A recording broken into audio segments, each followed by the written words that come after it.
Cette visite d'Emmanuel Macron au Vatican est-elle une première? Alors certainement pas. On pourrait même dire que dans l'histoire de la Ve République, la visite d'un président de la République au Vatican est d'une certaine façon devenue une institution. D'abord, il y a une question derrière constitutionnelle, c'est que la Ve République fait du chef de l'État le chef de la diplomatie.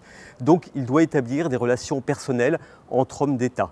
Et deuxièmement, bien sûr, tout ça est lié à l'histoire et à la personnalité du général de Gaulle, le premier président de la République de la Ve République, à faire ce déplacement au Vatican. Il va, avec son épouse, rencontrer à l'époque Jean XXIII, c'était en 1959, et il va présenter au pape cette France, cette fidélité de la France, et le pape lui-même saluera aussi, à travers la personnalité de Charles de Gaulle, la France comme pays proche de l'Église catholique. Alors il y a une exception à toutes ces visites de président de la République sur la Ve République, c'est le cas de Georges Pompidou.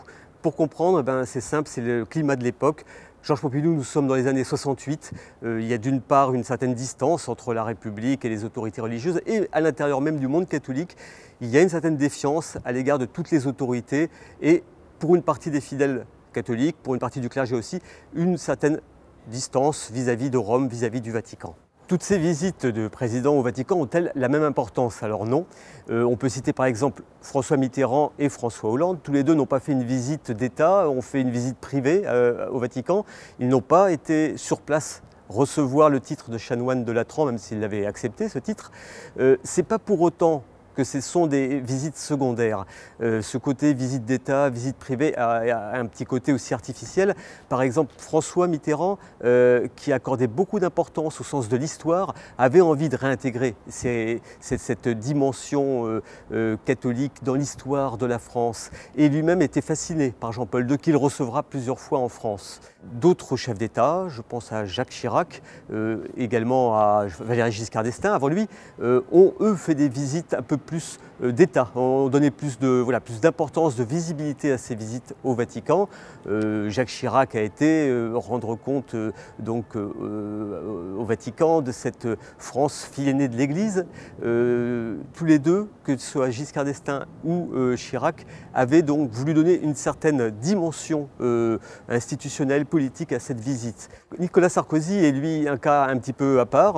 Il a également fait une visite, même deux visites au Vatican, auquel il a donné beaucoup d'éclat, et comme savait le faire ce président un peu vibrionnant, il a donné aussi une force politique particulière. Alors on se rappelle lors de sa première visite en 2007 au Vatican, de cette célèbre phase où il avait comparé l'instituteur et le curé.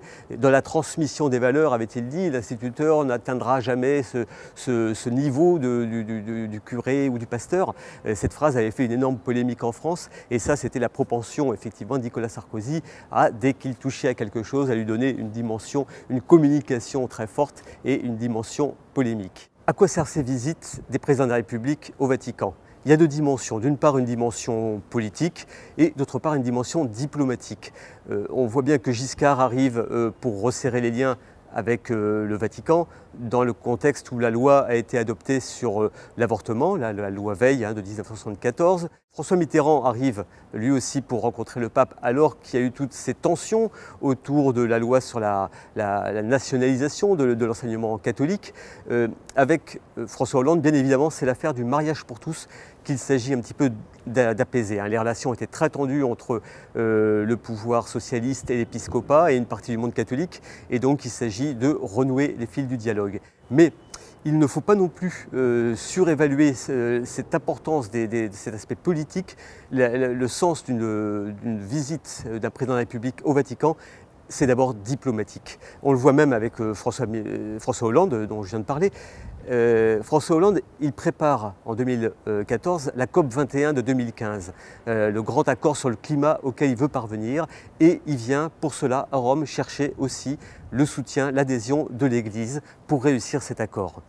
Tous les présidents de la République ont eu avec les papes des entretiens essentiellement diplomatiques. On ne sait pas ce qui se dit, on sait combien de temps dure un entretien, par exemple 1 heure en 1975 entre Giscard d'Estaing et le pape, mais le contenu de leurs accords reste secret.